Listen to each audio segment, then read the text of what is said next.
capítulo 3, vamos ler aqui alguns versos. Diz assim: a serpente, a mais esperta de todos os animais selváticos que o Senhor tinha feito, disse à mulher: é assim que Deus disse: não comereis de toda árvore do jardim? E respondeu a mulher: do fruto das árvores do jardim podemos comer, mas do fruto da árvore que está no meio do jardim, disse Deus: dele não comereis, nem tocareis nele, para que vocês não venham a morrer. Então a serpente disse à mulher: é certo que vocês não vão morrer, porque Deus sabe que no dia que vocês comerem do fruto, se abrirão os vossos olhos, e como Deus, vocês serão conhecedores do bem e do mal. Vendo a mulher que a árvore era boa para se comer e agradável aos olhos, e árvore desejável para dar entendimento, tomou-lhe do fruto e comeu, e deu também ao marido, e ele comeu.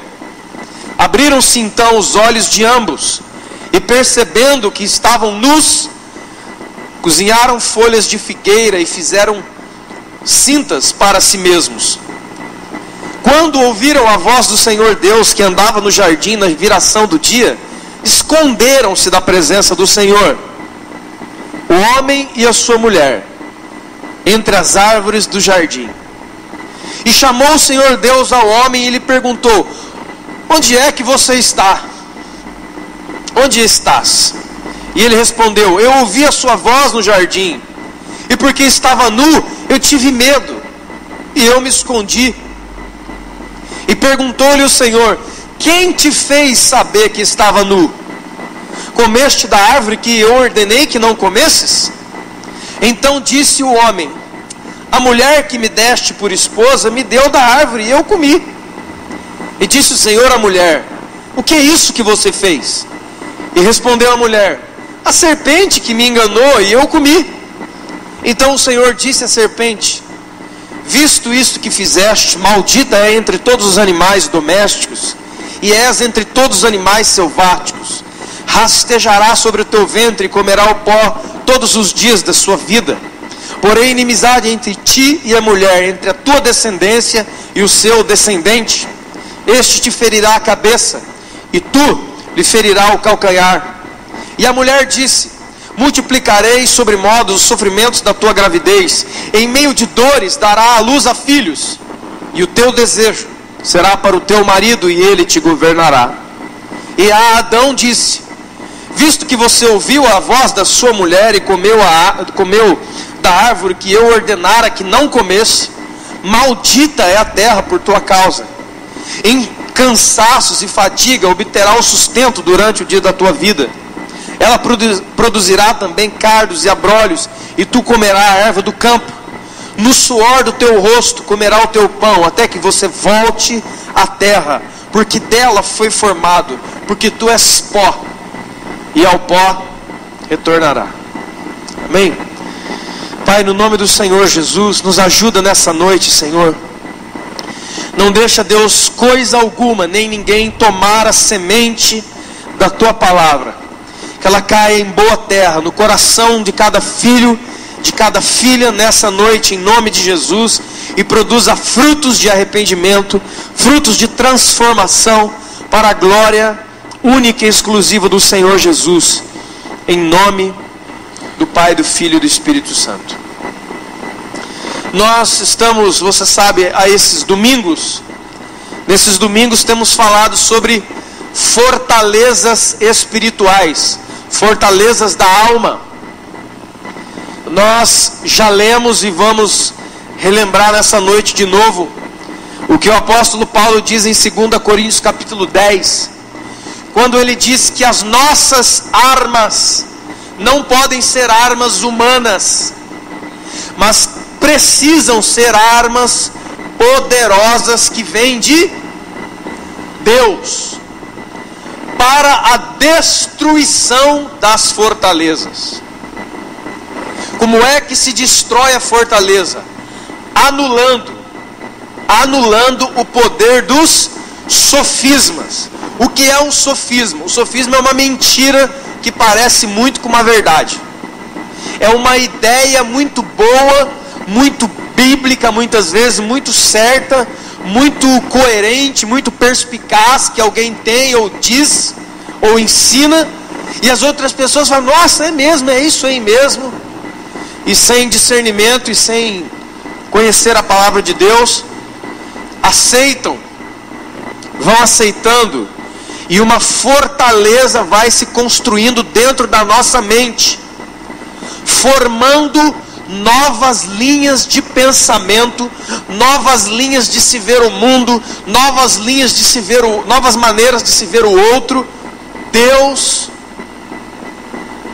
através da modificação da maneira de pensar, enquanto a Bíblia diz que o cristão tem a mente de Cristo, muitas pessoas não têm tido a mente de Cristo. Por quê? Porque dentro da mente dele existem fortalezas, padrões de pensamentos, que veio da avó, que veio do tio, que veio do patrão, que veio da moda, que veio do mundo, que veio do diabo, que veio de algum lugar, mas não tem nada a ver com a palavra de Deus. Não foi Jesus que disse, não foram os apóstolos, não foram os profetas, não tem nada a ver com a Bíblia, mas é tão legal, é tão bom isso. O pastor Paul Washer diz uma coisa muito impressionante, muito forte. Ele diz assim: você pode ser um bom homem sem ser um homem bíblico. Você pode ser um bom marido sem ser um marido bíblico, uma boa esposa sem ser uma esposa bíblica, um bom pai sem ser um pai bíblico. O que quer dizer isso? O que quer dizer? Como alguém pode ser um bom marido, boa esposa, bom filho, bom alguma coisa, sem ser bíblico, ou seja, sem estar no centro da vontade de Deus? Fácil. Sendo uma pessoa cuja vida não é uma vida reta dentro da palavra de Deus, mas ele vai se esgueirando, igual a cobra mesmo, ele vai dando voltas na vida, voltas na verdade, e ele vai agradando sempre todo mundo a toda hora, para que a vida dele sempre esteja de bem com todo mundo a toda hora. Mas estar de bem com todo mundo a toda hora não significa necessariamente que você está seguindo a palavra de Deus. Quantos podem entender isso? Por exemplo, veja esta frase: por amor eu minto. Eu minto por amor. Irmãos, essas duas palavras não combinam. Segundo Paulo, em 1 Coríntios capítulo 13, amor e mentira nada tem a ver um com o outro. Mas se eu construir um tipo de amor na minha mente e começar a praticá-lo, eu posso incluir dentro da minha maneira de amar a mentira. Inclusive, posso incluir dentro da minha maneira de amar o adultério. Posso incluir, porque é amor. É a minha maneira de amar. Eu amo todos. E esse meu amor é um amor, como dizem, é um amor liberal. Então ele aceita, ele contempla todas as coisas. Mas esse não é o amor de Deus. Estão entendendo, irmãos? Ou seja, formou-se uma fortaleza. E por que é que nesses domingos nós estamos falando combate à fortaleza, combate à fortaleza? É preciso fazer guerra contra elas. A Bíblia diz que nós temos que destruí-las, que nós temos que lutar, que nós temos que nos levantar contra isso. Por quê? Essa semana que passou, aqui no nosso grupo de discipulado, levantou-se uma coisa muito interessante. Eu gostaria que você abrisse a sua Bíblia em Mateus capítulo 7. Levantou-se uma coisa, aquilo ali acendeu diante de mim de uma forma muito especial. Nós estávamos comentando e o Leandro começou a falar um negócio. Eu falei, cara, Mateus capítulo 7, versos 22 e 21, 22 e 23. Mateus 7, 21, 22 e 23. Você conhece a passagem? Diz assim, ó: nem todo aquele que me diz Senhor, Senhor, entrará no reino de Deus. Você deve tremer de medo disso daqui.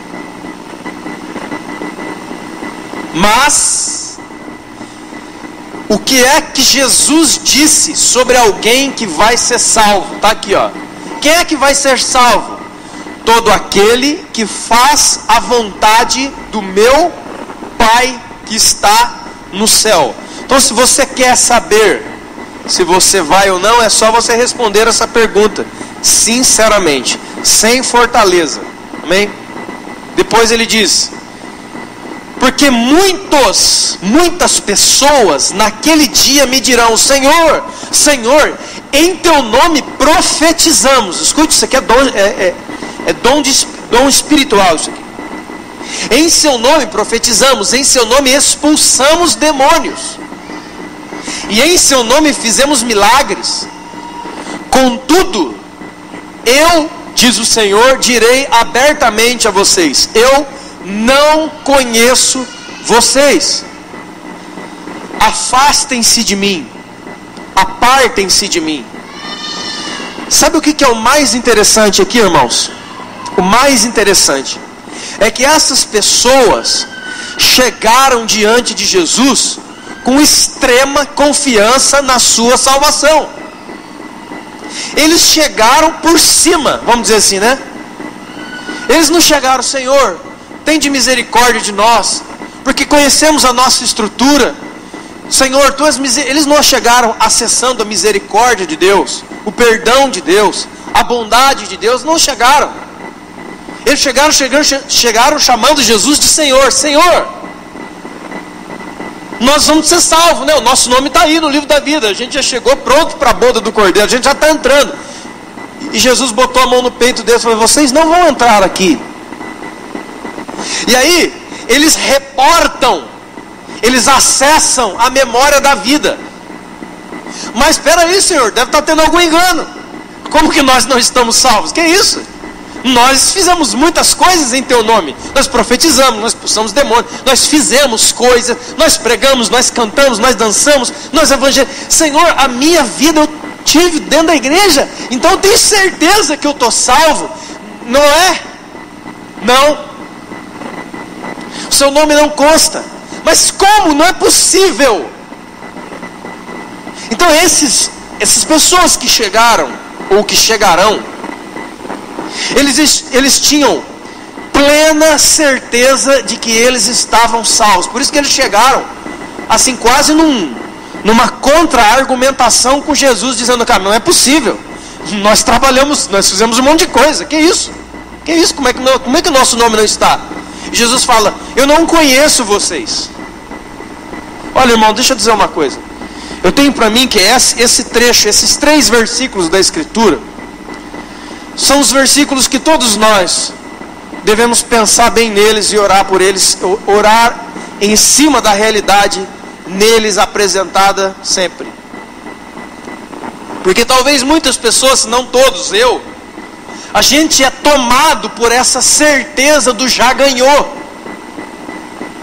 Essa certeza, não, mas que eu? Claro que eu não, que eu já estou lá dentro. A minha carteirinha VIP aqui, eu estou no camarote do céu, não estou nem na pista, estou no camarote, eu estou lá já. E aí, quando se manifesta o Senhor, fala: eu não sei quem é você. E o que nós estávamos discutindo no discipulado foi justamente isso. Só tem uma explicação para esses homens aqui.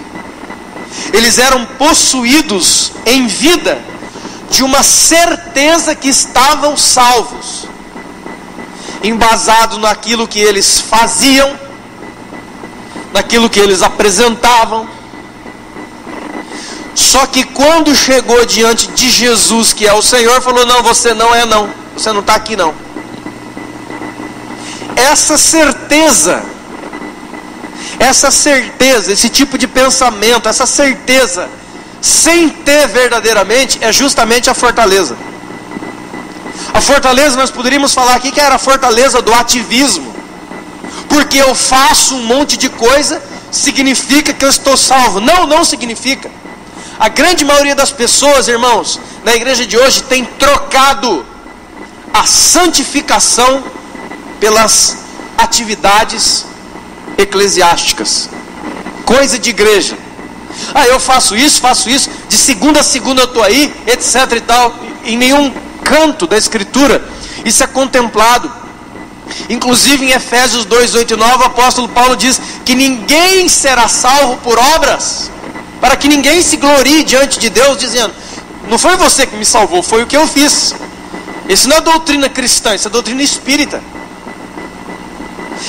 Esses homens eram homens cujas mentes estavam tomadas de fortalezas, porque eles tinham uma certeza, mas na verdade aquela certeza era um sofisma, parecia verdade.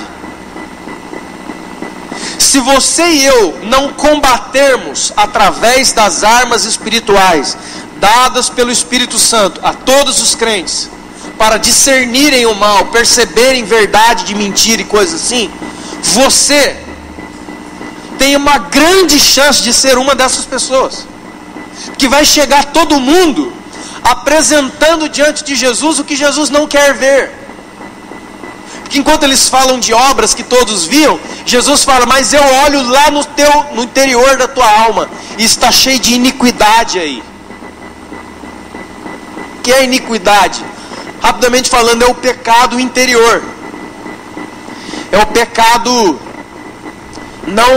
muitas vezes não consumado contra alguém, mas ele também conta diante de Deus. Como por exemplo, Jesus falou: já não é mais chamado adúltero quem toma a mulher ou o marido do outro, mas aquele que já tem coisa na cabeça, na mente, no coração, a respeito da mulher ou o marido de outro, já adulterou. Isso é iniquidade. Então, irmãos, para que todos nós saibamos que o que Jesus está vendo vai muito além do que as suas mãos produzem. Jesus está vendo o interior do seu coração. Por isso, irmãos, é muito importante aquilo que nós temos falado e orado e buscado aos domingos. É para aguçar, é para despertar você para olhar para dentro de si mesmo. E em si mesmo, com a ajuda de Deus, combater as fortalezas, combater a sua maneira de pensar, de viver, de achar, que não tem nada a ver com o Espírito Santo de Deus. Quantos estão entendendo, irmãos? Mas é somente a sua maneira de ver, a sua maneira de achar, de pensar, de sentir. Mas o cristão, ele não está para fazer isso. Ele está para descobrir toda a vontade de Deus, para ter um coração segundo o coração de Deus, a mente de Cristo e obedecer a Escritura. Amém, querido? Glória a Deus. Eu quero falar hoje daquilo que para mim é uma das mais formidáveis e perigosas fortalezas espirituais que uma pessoa pode ter. É a fortaleza da negação. O que é a fortaleza da negação? Fortaleza da negação também pode ser chamada de fortaleza da autossuficiência. A fortaleza da negação, vamos dizer assim, ela tem 3 portas, vamos dizer assim, ou 3 colunas, baseado em 3 pequenas frases. É essa aqui, ó: não sou eu, não sou eu. Não fui eu, não foi eu. E eu não sei. Então eu não fui eu. Eu também não sei, não foi eu. E também não sou eu. Ou seja, é praticamente uma pessoa impermeável. Não tenha medo desse inseto, não faz mal. É praticamente uma pessoa impermeável dentro da água. Como citamos aqui também no discipulado dessa semana, ele é aquilo que a Bíblia chama de coração de pedra. Coração de pedra é o coração incapaz de reagir a qualquer estímulo do Espírito Santo, ou mesmo das necessidades dos outros, porque a vida do cristão é diante de Deus e diante do próximo. Amém? Sabe isso, né? Fortaleza da negação. Nesse texto que lemos de Adão e Eva aqui, que todo mundo conhece, você vê isso claramente. Quando Deus vem para julgar o que eles tinham feito, pergunta primeiro para o homem: Ô Adão, o que você fez, hein? O que foi que você fez? Deus já está falando. O que foi que você fez? Ele falou, eu não fiz nada. Não foi eu que fiz. Foi a mulher que tu me deste. Aí perguntou para a mulher, e você, hein, mulher? O que foi que você fez? Não foi eu também não, foi o diabo. E o diabo talvez poderia ter dito, não, também não foi minha culpa. A culpa é do Senhor mesmo, porque eu era anjo aí, eu dei um erro, o Senhor me expulsou, virei diabo, ou seja, a culpa é de Deus. Ou seja, a culpa é de alguém. Eu não.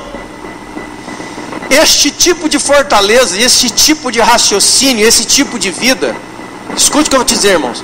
Este tipo de coisa tira você do céu. Você vai ser condenado. Você vai para o inferno. Se você não conserta isso, se você não combate isso com as armas do Espírito Santo, que é o discernimento, que é o arrependimento diante do Senhor, você é condenado. Por quê? Porque você jamais pode se sentar no banco dos réus. É como se isso aqui fosse um tribunal de júri. Vocês todos são, né, aquelas pessoas que estão assistindo o júri. Ali temos o promotor de acusação, temos o advogado, tem uma cadeira, e aqui temos o juiz. É interessante que a Bíblia diz em Isaías que Deus é juiz, que Deus é governador e que Deus é legislador. Na pessoa de Deus estão os três poderes: executivo, legislativo e judiciário, em uma pessoa só. E se não bastasse, o nosso Deus, em 1 de João capítulo 2, é chamado de o nosso advogado. Se a Bíblia diz que nós temos um advogado, e a palavra advogado lá no grego é a mesma palavra para consolador, paráclitos. E se nós lemos em Romanos 8, que nós não sabemos orar e nem pedir como devemos, mas o Espírito Santo nos ajuda. E sabemos que a Bíblia diz que todo homem, todos nós, iremos comparecer diante do tribunal de Jesus Cristo. Você já leu? Se não lê, lê, hein? Todos nós iremos comparecer diante do tribunal de Cristo. Está aqui. Por isso o apóstolo Paulo diz assim, ó, que aquele que não julga a si mesmo vai ser julgado pelos outros. Por que que muitas pessoas na igreja são apontados pelos irmãos como promíscuos, como pecadores, como sem vergonha mulher, sem vergonha homem, sei lá, alguma coisa assim? Por que que o pecado das pessoas é apontado na igreja? Razão número 1. Porque ele não julga a si mesmo. E a Bíblia diz, a quem não julga a si mesmo, será julgado pelos outros. Porque se nós julgássemos a nós mesmos, diz a Escritura, não seríamos julgados pelos outros. Por quê? Porque eu já estaria em arrependimento diante de Deus, e aquele pecado teria sido perdoado, e eu não iria praticá-lo mais. Vocês estão entendendo, irmãos? Mas, tem um problema, não foi eu. Não sou eu. Essa pessoa que vocês... essa pregação hoje não é para mim. Essa pregação é para aquela outra pessoa que não está aqui hoje. Não, essa pregação é para você. Todo o evangelho é para o ser humano. Vocês estão entendendo isso? Não tem a parte sua e a parte dele. Todos os 66 livros da Bíblia falam a seu respeito. Não tem, é o livro de João que fala comigo. Não existe isso, não pode existir. Quer dizer, hoje já existe. Eu gosto de ler Salmo. É Salmo. Toda a Escritura, diga comigo, toda a Escritura é para mim. Mas não foi eu, não sou eu, e eu também não sei sobre isso. Então eu jamais me sento no banco dos réus. Eu também não preciso de um advogado ao meu lado, nem tampouco passarei por esse juiz, porque eu não fiz nada. Não sou eu que fiz isso aí. Ô irmão, você precisa mudar. Eu? Que isso, rapaz? Deus nos falou uma coisa, eu escrevi essa semana no Facebook. Nós precisamos, escute isso, irmão, no nome do Senhor Jesus. Nós precisamos ter um relacionamento verdadeiro, real, sincero com o Espírito Santo do Senhor. Por quê? Porque Ele convence o quê? O homem do seu pecado. Não é isso que a Bíblia diz? No Evangelho de João. Agora, se a Bíblia diz que Deus, o Espírito Santo, em nós, nos convence do pecado, da justiça e do juízo, por que tantas pessoas ainda continuam exatamente igual ou piores do que eram quando começaram na fé? Você já parou para pensar sobre isso? Sabe por quê? Porque não sou eu. Foi eu que fiz isso. Eu não tenho nada a ver com isso. Eu não sei. Fui eu. Não sou eu. Eu não tenho nada a ver com isso. Essa palavra não é para mim. Esse negócio aí não está falando sobre mim. Eu não. É a negação. Não. Você não senta aqui. A Bíblia diz que todo o homem comparecerá diante do tribunal de Cristo. Todo. Mas eu não. Eu tenho um cartão VIP. Tenho o cartão do camarote do Senhor. Eu já passo lá pela porta do fundo do céu. E tem um guarda-costas lá, que é um anjo, ele já me conhece, eu só dou um joia e entro. Não existe isso. Mas muitas pessoas se comportam como se existisse. Eu não preciso de um advogado, eu não preciso, não sou eu.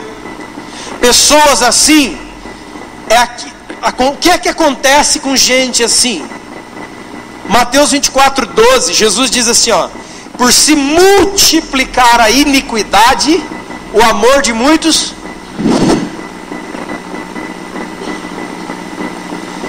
quando eu nunca me sento na cadeira dos réus, diante de Deus que eu estou falando, irmão, é diante do Espírito, não é diante de mim não, estou falando diante do Espírito Santo. E quando Ele nunca me fala, uma das passagens, irmãos, mais maravilhosas para mim que eu tenho no meu coração, é a passagem de 2 Samuel, ali por volta, a partir do capítulo 11, quando Deus envia o profeta Natã na casa de Davi, que tinha dado o golpe lá na Batseba, matado o marido dela, e ficava lá dando um de João sem braço. Sabe por quê? Porque não foi ele. Foi eu, não tem nada a ver com isso. O cara morreu porque a batalha é dura. Você sabe alguma coisa sobre isso, rei Davi? Não, a batalha não, rapaz. Sabe, deixa eu explicar, pessoal. Sabe por que eu coloquei ele na frente da batalha? Porque ele era o meu melhor. Então, você mandou matar o cara.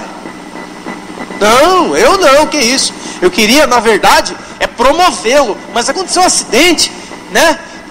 E ele é tão querido que, para a família não ficar desamparada, eu vou casar com a ex-mulher dele. Ah, seu barbado. Ó, o Davi, ó. Não foi eu. Não sei de nada sobre isso. Não tem nada a ver com isso. Deus envia o profeta Natã na casa dele, numa das passagens mais formidáveis da Bíblia. Fala assim: oi, tudo bem? O senhor está bem? Estou bem. Ei, como é que vai Israel? Ó, Israel é a benção, ó, glória, e tal. Legal, hein? Posso contar uma história para você? Pode, eu gosto de história. Mas senta aí, rapaz, vamos tomar um chazinho aí, glória e tal. Então, conta a história de um homem rico e de um homem pobre. O homem pobre tinha uma ovelhinha só. Ele amava aquela ovelhinha, ele dormia com ela, se esquentava na sua lã. Era tudo que ele tinha. E o homem rico tinha mais de não sei quantas cabeças de gado, não sei quantas ovelhas. Aí veio um viajante, escute bem nessa palavra. Veio um viajante na casa de Davi. E Davi quis oferecer para ele um jantar. Engraçado que essa palavra viajante, ou seja, aquele que anda por aí, dá o mesmo sentido do que aparece em Jó, capítulo 1, que quando Deus pergunta para o diabo assim, da onde é que você vem? Ele fala, de andar pela terra e de passear por ela. Eu sou um viajante. Esse viajante, naquele dia, foi na casa de Davi. Então, sabe o que aconteceu? Esse homem rico, em vez de pegar muito do gado que ele tinha, ele foi lá, catou a única daquele homem pobre e matou e fez isso. Aí Davi, olha, o quê? É mesmo? Quem é esse homem? Não foi eu, não sei nem quem é. Que história macabra. Se eu descubro, eu vou mandar matar ao Natan. Essa é delícia. Tu é o homem. Você é o homem, Davi. É você que é. A cara dele, Deixa eu dizer algo a você em nome de Jesus. Sabe por que Deus levantou os profetas? Porque como pessoa, ou como nação, ou como igreja, as fortalezas da negação se instalam. Israel também dizia ao Senhor, nós poderemos usar o tão famoso texto de Malaquias capítulo 3, quando Deus diz, vocês estão me roubando, hein? Aos sacerdotes, nós, Senhor, em que nós te roubamos? Que isso? Eu? Não foi eu. Não sou eu. Eu não sei nada sobre isso. Quantos estão entendendo, irmãos? Quando o Espírito Santo começa a falar com você, por isso que o apóstolo Paulo diz, não apague o Espírito. A iniquidade vai aumentando, o Espírito Santo vai falando, e você vai falando, não sou eu, não tem nada a ver, eu acho que é impressão sua, você está de marcação comigo. O seu coração vai se endurecendo, seja você quem for, e vai se multiplicando iniquidade em você, até o ponto que você fica surdo ao falar do Espírito Santo. Aí sabe o que ele faz? Ele manda alguém atrás de você. No caso de Davi, glorificado seja Deus que ele se arrependeu naquele momento. Mas eu quero dizer que na história de Israel, centenas de profetas foram mortos debaixo da espada dos reis, quando os profetas iam dizer verdades. O profeta ia falar em nome de Deus para o rei. O rei, não, mas não tem nada a ver com isso não. Você está de marcação comigo. Passa a faca nele, joga ele na prisão. E aí eu quero dizer aquilo que eu estava iniciando aqui. É melhor que nós desenvolvamos um relacionamento verdadeiro, real, com o Espírito Santo, para que nós sejamos mais felizes. Por quê? Porque se Deus enviar uma pessoa para falar com você a respeito dos seus defeitos, que são coisas que Deus quer que você melhore e não eu, deixa eu te dizer, igreja, a grande maioria dos defeitos que os senhores têm, a grande maioria deles não me incomodam de fato. Quantos estão entendendo? Só quando vem e brota um negócio meu no meio da igreja, perturbador, destruidor, daí, né, todo mundo se move. Estão entendendo? A grande maioria das manias, defeitos, maneira de pensar, agir, falar, que os senhores têm, não me incomoda. A maioria eu nem conheço, mas incomodam o Senhor seu Deus, que te vê a todo momento. Você está entendendo, irmão? Por favor, entenda isso. Em nome de Jesus, é a sua salvação. Repito, a grande maioria das coisas que nós temos que desagradam a Deus, vou até mais um pouco, talvez até agradem o irmão, mas desagradam a Deus. Então, muitas vezes nós queremos alguém que fale na nossa vida, que nos corrija, porque toda correção verdadeira, ela tem a sua base é tornar a vida da pessoa que está sendo corrigida numa vida agradável a Deus. Nós somos igreja, amém? Igreja, estamos aí? Mas, infelizmente, por causa das fortalezas não destruídas, por causa dos sofismas que habitam na mente de muitos, acontece ao contrário, aquilo que diz em Hebreus 12. Ninguém gosta de ser corrigido. Irmão, olha como a Bíblia é algo fantástico e incrível. A Bíblia diz em Hebreus 12 que o Filho de Deus, aquele que nasceu de novo, aquele que é filho de Deus, ele ama a correção. Por que que ele ama a correção? Número 1, que ele é liberto. Liberto do quê? Das fortalezas. A base da sua mente, do seu sentimento, não é os sentimentos dele e a axiologia dele, é a palavra. Então alguém vem e corrige ele, como diz a Bíblia, até no momento que você é corrigido não é gostoso, ninguém gosta, mas você dá glória a Deus, que você sabe que o seu pai está em cima de você, e o seu pai não sou eu, é Deus. Diga para a pessoa que você lado, o seu pai é Deus. Amém, irmãos? Estão entendendo? O filho fala: pai, obrigado porque o Senhor me corrigiu, assim a minha vida será mais agradável a ti, Senhor. Obrigado que o Senhor enviou Natan, obrigado que o Senhor enviou para um profeta, o Senhor falou através da minha mãe, do meu filho, do guarda de trânsito, qualquer pessoa. Obrigado, Senhor. Mas as pessoas dominadas por fortalezas, se ela for corrigida por alguém, ela vai ter ódio daquela pessoa, ela vai passar a ter raiva, ela vai começar, a mente dela vai enviar a mensagem: olha, que a pessoa está perseguindo você, hein? Por quê? Porque é o sistema de autodefesa pecaminoso. Eu não me sento aqui, eu não sento no banco dos réus, porque não foi eu. Irmão, você precisa ser transformado para a glória de Deus nessa área da sua vida. Eu não. Você está enganado. Irmão, mas todo mundo fala a mesma coisa, mas todo mundo está enganado.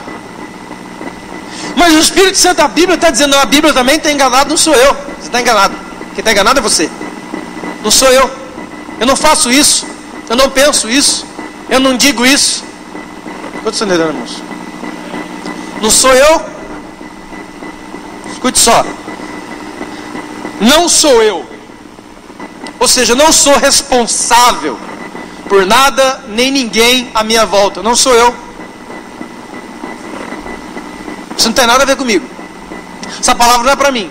Por exemplo, quer ver? Hoje a gente muitas vezes é convidado para ir em igrejas falar sobre missões e evangelismo. Muitas pessoas, ele ouve e fala: isso aí não sou eu, esse daí não é o meu chamado, o meu chamado é outro. Como que o seu chamado é outro? Que Bíblia que você anda lendo? Se é que anda. Você é doido. O chamado de ganhar almas e fazer discípulos é um chamado da igreja, e não é de um e outro, é da igreja. Igreja. Jesus nunca disse: e agora, chamando alguns discípulos à parte, disse: vá para o mundo e prega o evangelho. Não.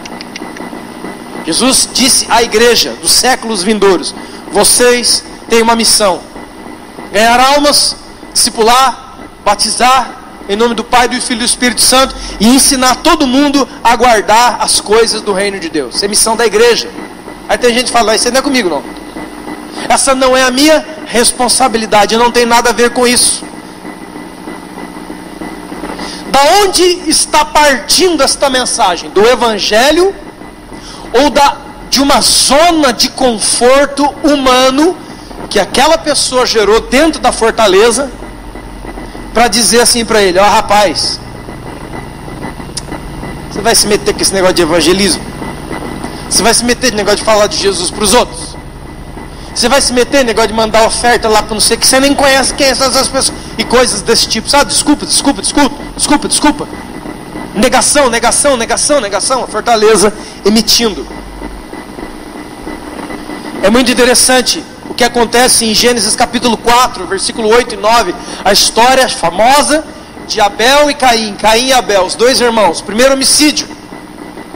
Engraçado é que quando Caim assassina o seu irmão no campo, vem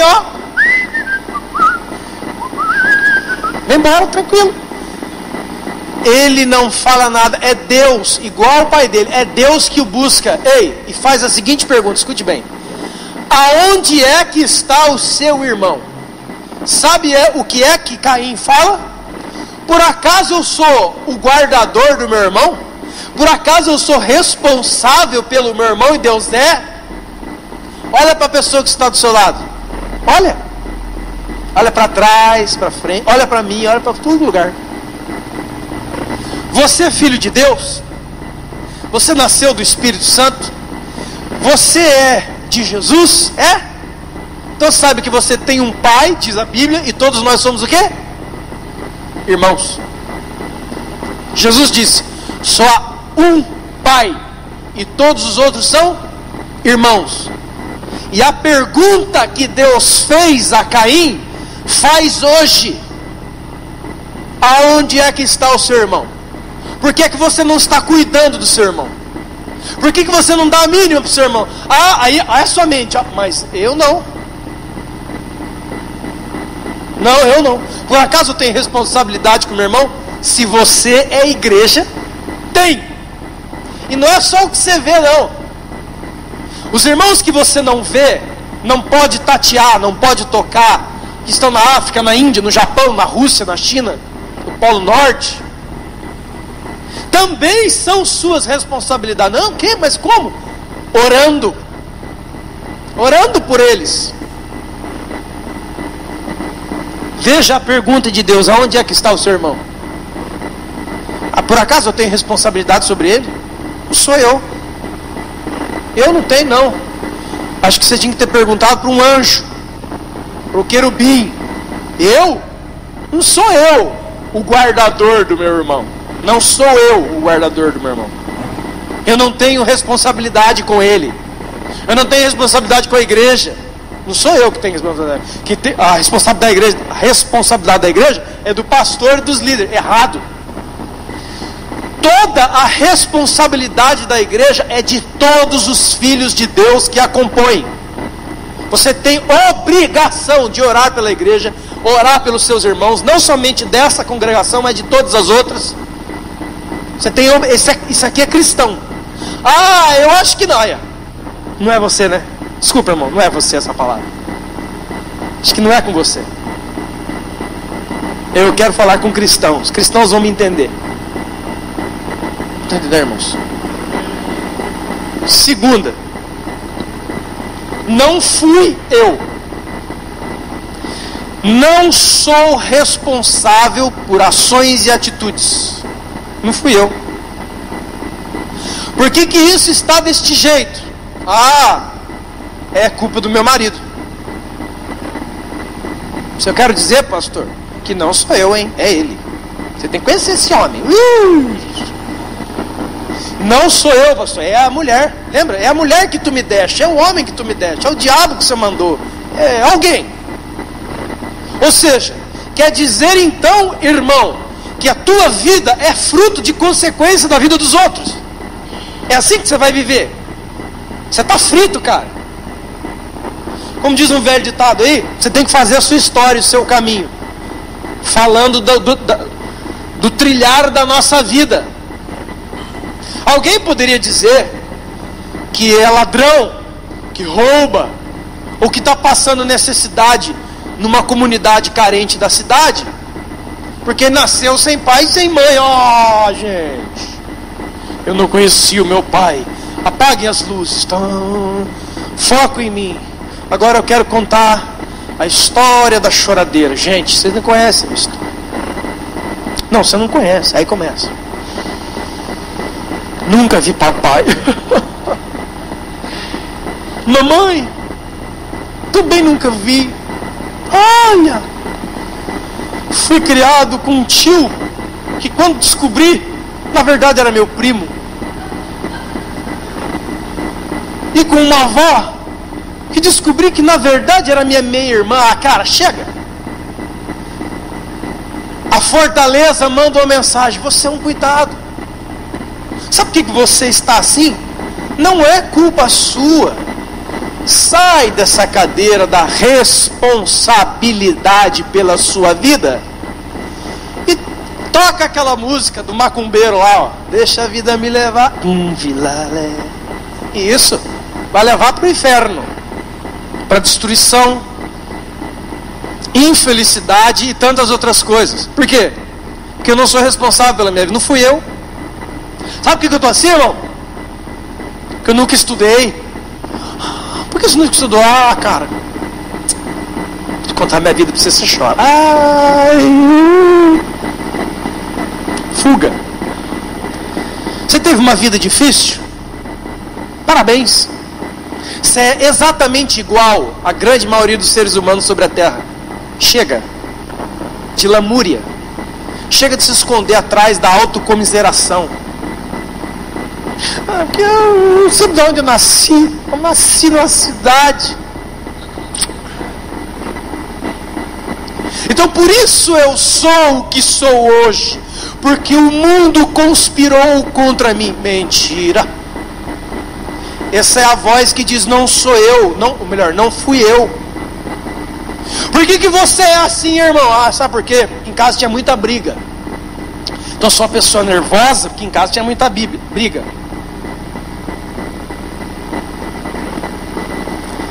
Não leu Ezequiel 18. Ei, Bíblia. Ô, glória, a Bíblia está lá, irmão. A Bíblia não passa um. A Bíblia deveria ter escrito na capa assim, né? Bíblia, embaixo. Se gritar, pega ladrão, não fica um, meu irmão. Ezequiel 18 diz assim o Senhor. Olha só. Nunca mais, diz o Senhor, nunca mais vocês dirão no meio do povo de Israel tal coisa: que o pai come uva e o filho suja o dente. Pode parar com isso aí. Porque todas as almas são minhas, diz o Senhor. A alma do pai e a alma do filho. A alma que pecar, essa morrerá. Nunca mais dirão Israel, que o pai comeu uva e eu sujei o dente. Ou seja, sabe que eu sou assim? Porque meu pai me abandonou. Porque mamãe me corrigiu. Só que tem um problema. Tem muita gente que tem história de vida muito complicada. Tem. E muito complicada mesmo, irmão. Não é que não tinha Danone para tomar, não. Que você fica contando para os outros. É história pesada. Mas por causa da história pesada, se fizeram homens e mulheres de bem na vida. Não deixou a história triste vencer, não. O Ezequiel 18 é um texto muito completo, é extenso, não vai dar para eu ler, mas leia em nome de Jesus. Deus vai libertar você. Que lá diz assim, ó: o filho que tem um pai descrente não pode dizer que é descrente por causa do pai. E vice-versa. Você sabe, irmão, que na história da sociedade, vamos falar da brasileira contemporânea, tem muitas pessoas que são criadas dentro de famílias, quando tem família, de uma maneira totalmente desgraçada. Mas ele serve a Deus. Quantos sabem? Quantos conhecem gente assim? Ele serve a Deus. Ele é de bem. A mãe, o pai, os avós, o trisavó, o português que chegou no Brasil, todo mundo não presta, mas ele é um homem de bem. Assim como o inverso também. Tem pais exemplares, pais cristãos, pais excelentes, mas o filho é um diabo. Tem ou não? Tem ou não tem isso aí no mundo? Tem. Ezequiel 18. Então Deus arremata dizendo: pode parar de dizer desculpa que você é produto do meio. Você não é produto do meio. É você que vai, uns com mais facilidade, é claro, outros com muita dificuldade. Mas você pode ter nascido numa favela, você pode ter nascido num sertão do sei lá da onde. no deserto. Você vai sair do deserto. E você vai se tornar um homem, uma mulher de bem, estudado, com família, feliz e na presença de Deus. Tem essa história de eu vou para o inferno porque meu pai não servia a Deus, porque minha trisavó, a minha bisavó era uma macumbeira. E a bisavó era uma macumbeira. Então isso significa? Não significa nada. E outro, diga comigo, há poder no sangue de Jesus. Amém? Você não é produto do meio. Pode parar de dizer, não fui eu. Fui eu que sou. Não. Sabe por que eu sou assim? E outro, irmão, quer dizer então que um erro justifica o outro. É isso que você vai viver e vai apresentar diante de Jesus. Sabe por que eu menti? Sabe por que eu fui iracundo? Sabe por que eu fui uma peste de gente? Porque tinha gente empesteada do meu lado. Você vai dizer isso para você passar no céu? Sabe por que eu sou assim? Porque, não, você é assim porque você é assim. E Deus vai tomar conta de você. A alma que pecar, essa morrerá. O pai não vai ser julgado pelo filho, nem o filho pelo pai. Entendeu, irmão? Então foge dessa negação. Não foi eu, não. Foi eu, não sou eu. A última, eu não sei. Não sei. Lembra lá de Pedro? Essa é clássica, né? Pedro, Mateus 29, Mateus 26, 69 ao 75, o apóstolo Pedro nega 3 vezes a Jesus. Você lembra das frases? E veio uma mulher e falou, olha, você não anda com aquele que diz ser o Messias. Sabe o que ele fala? Eu não conheço este homem, eu não sei quem é ele, não sei quem é. Não sou eu, não foi eu e também não sei. Pessoas que se dão o luxo de serem exatamente o que são há anos, de não se deixarem transformar nem corrigir pelo Espírito Santo, porque lá na sua mente a fortaleza emite assim, ó, mas você não sabia. Você não sabia que tinha que ser assim. Ah, sabe por que eu sou mentiroso? Sabe por que eu sou iracundo? Sabe por que eu sou perverso? Sabe por que eu sou maldosinho? Sabe por que eu sou invejoso? Sabe por que todas aquelas obras da carne de Gálatas 5 eu faço todas elas? Sabe por quê? Porque eu não conhecia que tinha que parar. Não sabia.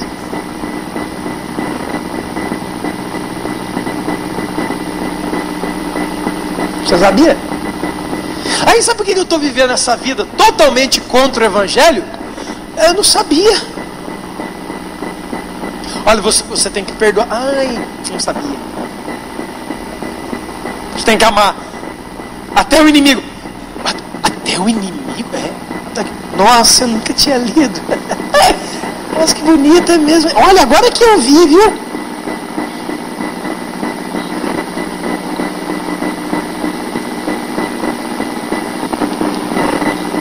Irmão,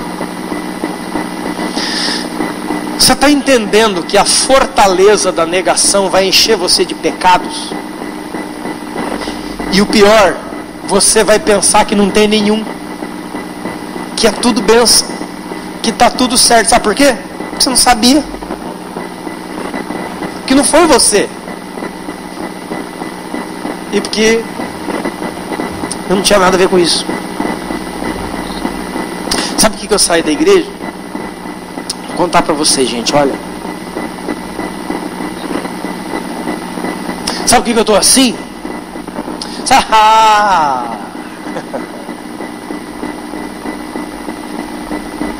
Sabe por que eu sou essa porcaria espiritual? Sabe por que eu sou esse lixo de cristão?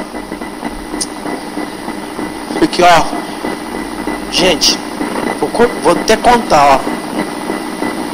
Faz 1 ano que eu estou nessa igreja. O Eduardo nunca foi em casa. O que é que tem a ver você e Deus comigo? Vai ficar com essa desculpinha? Você vai ser condenado. Não pense que você vai aparecer diante de Jesus e dizer que você não teve uma vida de oração Porque ninguém passou na sua casa para te chamar. Você desculpa que você vai dar para aquele que tem olhos como chama de fogo? Tá bom. Ó, não te vejo mais, porque para o lugar onde eu quero ir você não vai. Por que eu não li? Por que eu não aprendi? Sabe por quê? Olha, nessa igreja não tem ensino. Não tem ensino, eu vou dar uma marretada na sua cabeça. Que tem ensino da Bíblia todo dia. Todo dia. Nós vamos aumentar. Você não vem? Por quê? Sabe por... Não, agora eu vou te explicar porque eu não vejo. Espera. Porque parece o espírito do leão da montanha. Quantos lembram aquele desenho do leão da montanha? Alguns aqui lembram, outros não lembram. Nunca era ele. E toda vez que dava um problema ele fazia assim, ó, saída pela direita. Não sou eu.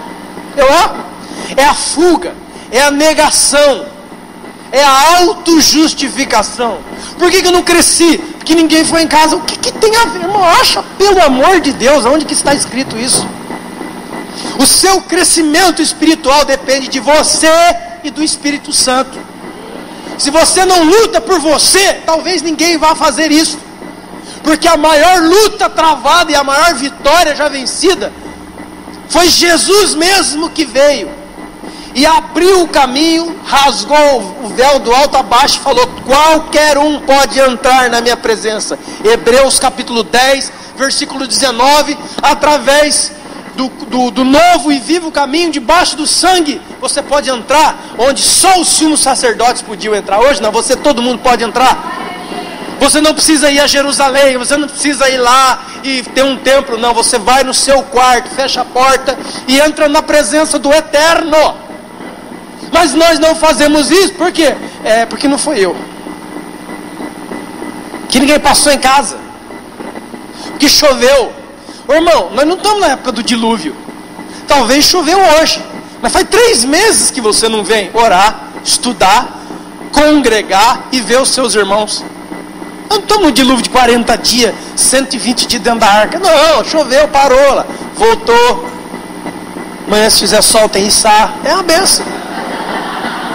É isso daí. Está entendendo? Não foi eu não. Sabe por que eu estou assim?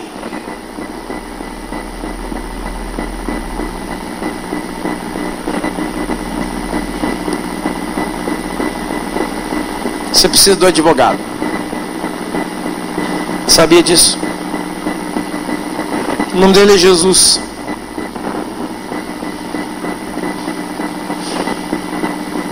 Destrua a fortaleza da negação. Pare de dizer essas 3 coisas. Não sou eu, não fui eu, não tem nada a ver com isso. Não conheço. Diga: sou eu, Senhor. Sou eu o pecador. Sou eu que errei. A culpa é minha. Sou eu que estou assim, é por causa de mim mesmo. Não terceiriza não, irmão. Porque enquanto você te terceirizar, você nunca será curado. Nunca. Nunca será transformado. Porque o Espírito Santo não é boneco, não é brinquedo. O Espírito Santo, ele transforma com base no arrependimento. Não tem arrependimento? Você vai morrer na praia. Pode ser pastor, apóstolo, sei lá quem for. Não tem nada disso. Ou você vai diante de Deus como aquele que Jesus falou que ficava no fundo do templo assim, ó. E Jesus falou: qual das 2 orações você acha que eu ouvi? Foi Jesus que falou. Foi a dele. Por quê? Porque ele se reconhecia. Ele sabia que ele precisava de um Salvador. Ele sabia que ele precisava do Espírito Santo para orar por ele, porque nós não sabemos orar droga nenhuma. Ele sabia que ele precisava de um Deus agindo através dele. Ele não agia na suficiência, não agia nele mesmo. Ele fala: Deus, sou eu. O apóstolo Paulo disse: eu sou o pior dos pecadores. Por que ele disse isso? Talvez pensando em Lucas capítulo 12: a quem muito for dado, muito será. Foi dado muito a você? Então é pior.